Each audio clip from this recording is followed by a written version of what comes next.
leading. He's have a career year in home runs with 9 so far, and he's only striking out in 13% of his at bats this year. His previous career high is 3 in home runs, which is he's tripled his career high. Yeah, and that's just amazing to see how pardon me.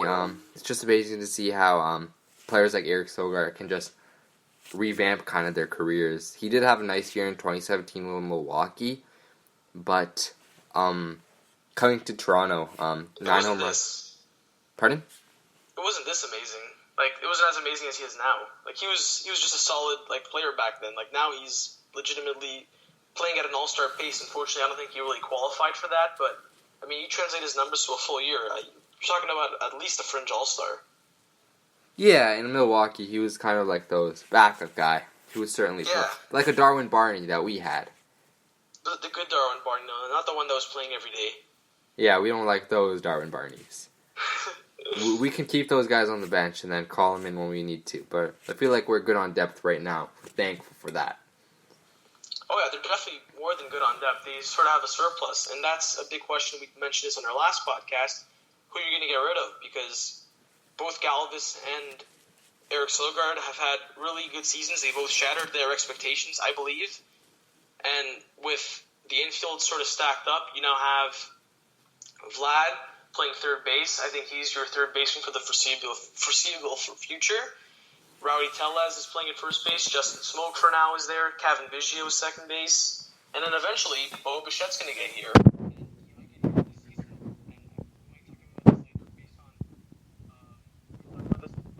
To the second half, what we can expect. But I don't see how you can play Freddie Galvis and Eric Sogard every day at bats when both players are under contract for next season, I believe. So I think you got to trade one of them. You don't want to spend just in 2 weeks to release a player at least some sort of lottery ticket. And that's a good problem to have. You'd always rather have surplus than shortage. But it'll be interesting to see how they go about that if they end up moving one of them. And I think we mentioned last podcast, if they're going to move one of them, it'll probably be Sogard, considering Freddie Galvis. He's just been a better overall player for the majority of his career. So I think his success could be a little more understandable as opposed to Sogard, who, I mean, you could definitely make the argument that it's been a lot more fluky than a lot of people could think. So that's where I stand on that. Anyone add? Yeah, on your thought on your opinion on our depth. We have a surplus, as you mentioned, and I was kind of reading an article today. It's mentioning how all of our depth that we have in the minor leagues and in the major leagues could certainly push Vladimir Guerrero Jr. out of his position third base, possibly to first base very soon in the second half even. And that's because we have so much depth. Think about players like Brandon Drury. He's obviously not going to be traded. I believe he still has arbitration control. I think he's under contract for 2 more years under arbitration, yes. Yeah, so he's certainly going to be staying here. He's not the best player that we have, but he certainly can fill in every day if need be. Freddie Galvis, as he said, if there's going to be one of the players that are going to be moved, it's probably going to be Eric Sogard. Freddie Galvis is kind of the veteran presence of the team, and he's kind of like the voice of the team, and he plays a prime position of shortstop until Bo Bichette comes here. But there could be a trade for Freddie Galvis, certainly. He does have a club option this year, which if he isn't traded, I don't think why they wouldn't pick it up. But with Bo Bichette coming up, you'd certainly want Freddie Galvis to kind of mentor him and kind of show him the way, or with his amazing defensive skills. And we still have Richard Urania in the minor leagues. We have Jordan Groshans coming up. And we just have some amazing players down there. Actually, believe it or not, you mentioned that Freddie Galvis can sort of fill that mentorship role and that leadership role from a veteran. I think Eric Sogard might have been in the big leagues longer than Freddie Galvis, which is, I don't know why. You just look at Sogard, you don't think of a guy who's a big veteran, but I think he debuted in 2010, which is quite a long time ago. Yeah, and he's 4 years older than Freddie. Yeah, so, I mean, you could certainly make that argument for Sogard as well. If he isn't traded, though. Yeah, if he isn't traded, but I don't think it really matters all that much. I think regardless, Bo Bichette is clearly the guy that you want to be playing. I don't think Eric Sogard or Freddie Galvis, despite the fact that they've each had extremely impressive seasons, as I mentioned, based on expectation, Bo Bichette's going to be your guy. He'll be your guy this year, and he'll be your guy next year. And if there's no room for Eric Sogard or Freddie Galvis, unfortunately, it's just too bad. So I think we can sort of transition there into what we can expect for the future. And right now, we can expect there are two things that I'm really interested in, and one of them's coming in the immediate future, and that's the trade deadline, July 31st. There's no more waiver or non-waiver trade deadlines. One deadline, July 31st. So every team will make their moves by then because you just can't do it after that. And we mentioned on every podcast so far, I think, the names that could be linked to potential trades. Marcus Stroman's obviously the hottest commodity. Ken Giles is probably number 2. Then you have guys like Justin Smoke, Aaron Sanchez, Daniel Hudson, guys that could end up getting traded and could have some nice value. So that's something you got to look out for. Those guys to really play well over the next few weeks or so to up their trade value. And, I mean, we've said this a while that we'll get to specific trades, but we'll probably do that sort of on the next pod or two, talk about specific trades for those guys. Yeah, probably 2 weeks from now. Sorry, say it again? 2 podcasts from now, the 25th, I believe. That'd be very close. We'll sort of, that'll pretty much be an exclusive trade podcast, I think. Yeah. And then another thing that you can look out for is just the core of these players. Vlad, Biggio, Gurriel, Danny Jansen, even Randall Grichuk I can put in that category because he's a guy who's going to be here for the next 5 years or so. Bo Bichette, if or when he gets called up. Just seeing these guys. Teoscar, would you put Teoscar in that list? Even Teoscar, he's another potential guy. Guys that could be part of the core who we can see go about an everyday major league journey because they're all transitioning into the big leagues. A lot of these guys are their first season in the big leagues. Even Lourdes Gurriel Jr., who, I wouldn't technically consider him a rookie, but I don't even think he is considered a rookie, but certainly a young player as well. And you can also see guys who can potentially stick. Guys like Trent Thornton, Ryan Borucki when he gets back, Teoscar, as you mentioned. It's all essentially a tryout for next season about guys who can fill out your roster. And, I mean, you don't want to take any stock into numbers in September or August when the team's well out of it because that's just not necessarily an accurate representation, but look at Rowdy Tellez. Do you really think that he would have been on the opening day roster this year had he not came out guns blazing in last year's September? So I think games matter for these guys when you have a young team, so we can see how the young core can perform in the Major League season really for the first time in an extended run.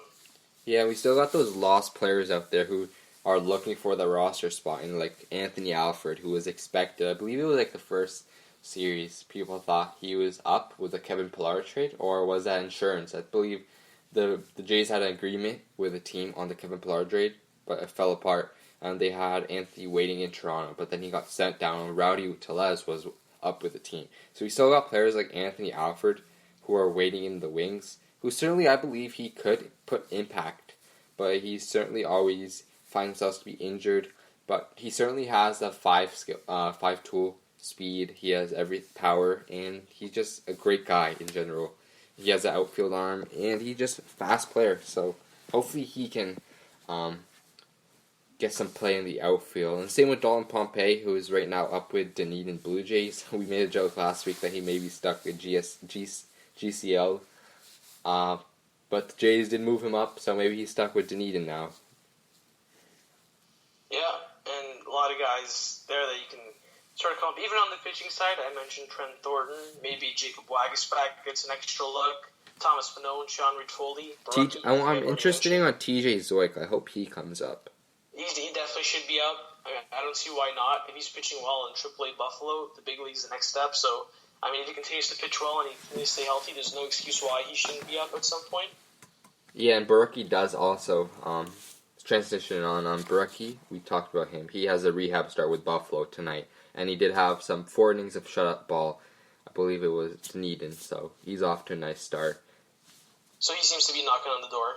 Yeah, and TJ Zoik in Buffalo, he's had 5 outings now, and he's only had one bad outing in those 5 starts, and he has a 3.86 ERA down in Buffalo right now. Do we have any mailbag questions or anything?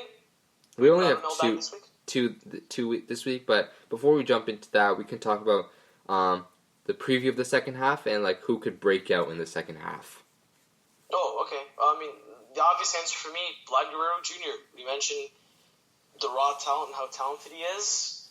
He had a bit of I'd say, didn't have a terrible first half, but a bit of an average first half. And I guess to some degree a little disappointing based on what we thought he was going to be. Like, which is, I mean, really, when you go back and think about it, a bit of an unfair expectation for a guy who never played in the major leagues before. But certainly now with all the All-Star hype dying down, the home run derby gone, it's really just time for him to lock in and come out guns blazing as we thought he was going to be. And a lot of people seem to be fairly certain that he will come out a lot stronger, and his skill set suggests the same as well. So I'm really expecting a big second half, for Vlad Guerrero. And if he's not going to have an impressive second half, knock on wood, I'd be very surprised. I expect big things from him. Anytime I see him at the plate, I always expect he'll do something because of just how highly talented he is and how highly people expect him to be really good. Yeah, and a lot of people are like, oh, the home run derby's going to mess up his swing. He won't be as productive, but it certainly doesn't appear to be that case. I believe Aaron Judge was in the home run derby, and he was fine in the second half. Yeah, he struggled a little bit there, but there's too many examples of guys that came out struggling, too many examples of guys that came out hot. It's a mixed bag, so I don't think you can really directly correlate one with the other. Yeah, but a guy I'm looking forward to bouncing back is Danny Jansen. He was kind of raking so far in the end. He's already sort of started to bounce back. Yeah, that's what I was. He was in June, end of June. He's kind of getting up there.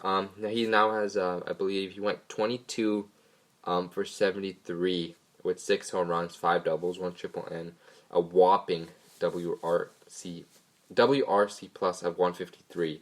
And he was from the All-Star game, I believe from June 22nd on. And he's been the Blue Jays' best offensive player during the stretch, aside from Lourdes Gurriel Jr. So while it might be difficult for him to continue this pace, I feel like we're finally going to see the guy that Danny Jansen is for this team. And we're finally going to see him hold it down at the catcher's position. And I feel like he just got that pressure off from being a full-time catcher in the beginning of the year. And we're certainly going to see a nice... I'm certainly going to see a nice second half of the season for Danny Jansen. And we can just hope he hits 250 down that stretch and maybe give some reassurance that he's ready to run with this job behind the plate. And be a big one for the club heading into 2020. Yeah, and you're noticing when he's hitting, he's putting the ball in play a lot. He's a lot more line drives. We sort of saw him hitting a lot of weak pop-ups and ground balls early on in the year, but his bat definitely has a lot more lift on it. And as you mentioned, if he keeps putting the ball in the air, he's got the tools to be a great hitter. He's hit everywhere he's been along the minor leagues, and with the way his defense has looked, if you can sort of put 2 and 2 together, you're really talking about a catcher for the future. And I'm sure that's what Mark Shapiro and Ross Atkins are hoping. As we mentioned, there's just not a whole lot of guys that are backup options. They believe in Danny Jansen. And to their credit, we thought that a potential AAA stint might be necessary, but Danny Jansen has proved all of us wrong with the way he's hitting. And with the way that he's hitting lately, I certainly would not take him out of the lineup. And as you mentioned, you wanted him to be hit higher in the order. I believe in that last game against Baltimore, he hit 5th in the order, I believe. So maybe you're Charlie Montoyo's right-hand man. He's listening to you. Yeah, no doubt about it. And maybe we can even see players like Kevin Biggio kind of step it up one more notch. He's been fantastic for the team. His batting average... Pardon? I've been really impressed with Kevin Biggio. Yeah, he just really looks composed out there, just like a professional league hitter. You can hit Andrew Kashner, though. That was pretty evident.